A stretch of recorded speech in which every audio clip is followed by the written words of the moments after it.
அஸ்ஸலாமு அலைக்கும் வரஹ்மத்துல்லாஹி வபரகாத்துஹு. ரமலான் மீடியா யூடியூப் சேனலுக்கு உங்களை அன்புடனும் மரியாதையுடனும் வரவேற்கிறோம். அல்லாஹ் தஆலா நம் அனைவருக்கும் ஈமானின் உறுதியையும் அமல்களின் தூய்மையையும் நம் வாழ்க்கையில் பரிபூரணமான நேர்வழியையும் அருள்வானாக. குறிப்பாக நாம் தினமும் வாழும் நம் வீடுகள் அவை அல்லாஹ்வின் நினைவால் நிரம்பிய வீடுகளாக மாற வேண்டும் என்று நாம் எல்லோரும் விரும்புகிறோம். அன்பார்ந்த சகோதரர்களே, சகோதரிகளே, அல்லாஹ்வின் அளவற்ற அருளும் பாதுகாப்பும் நம் ஒவ்வொருவரின் வாழ்க்கையிலும், குறிப்பாக நம் வீடுகளிலும் நிலைத்திருப்பது மிக மிக அவசியமானதாகும்.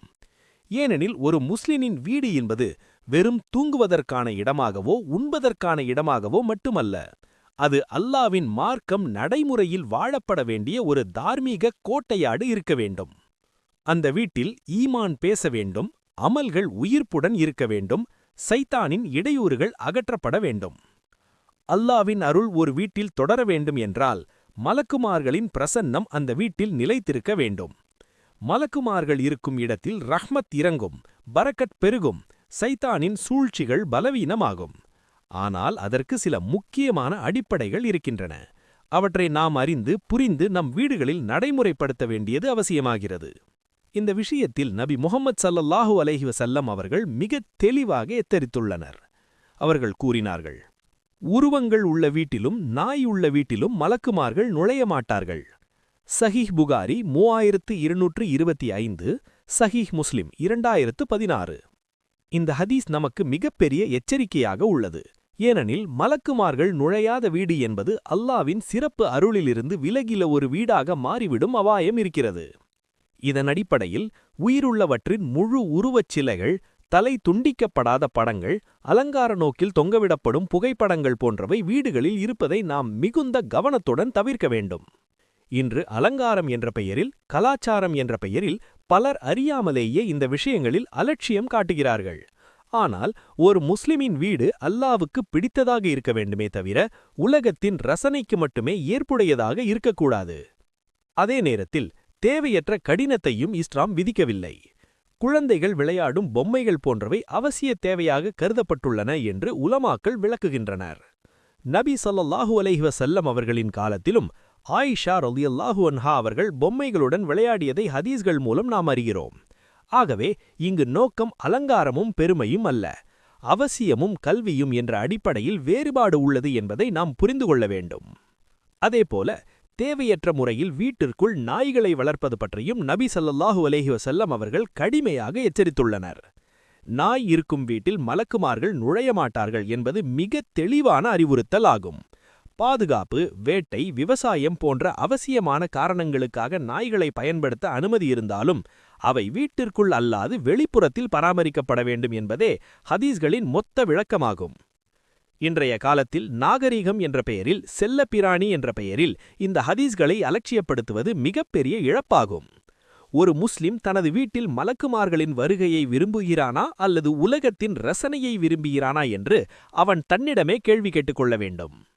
மேலும் ஜில் ஜில் எனும் சத்தம் எழுப்பும் மணிகள் பற்றியும் நபி ஸல்லல்லாஹு அலைஹி வஸல்லம் அவர்கள் எச்சரித்துள்ளனர். மணிகள் உள்ள பயணக்குழுவுடன் மலக்குமார்கள் சேர்ந்து செல்ல மாட்டார்கள். சஹீஹ் முஸ்லிம் 2114.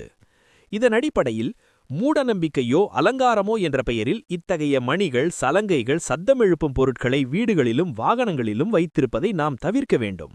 ஏனெனில் இவை சைத்தானிய கலாச்சாரத்தின் அடையாளங்களாகும்.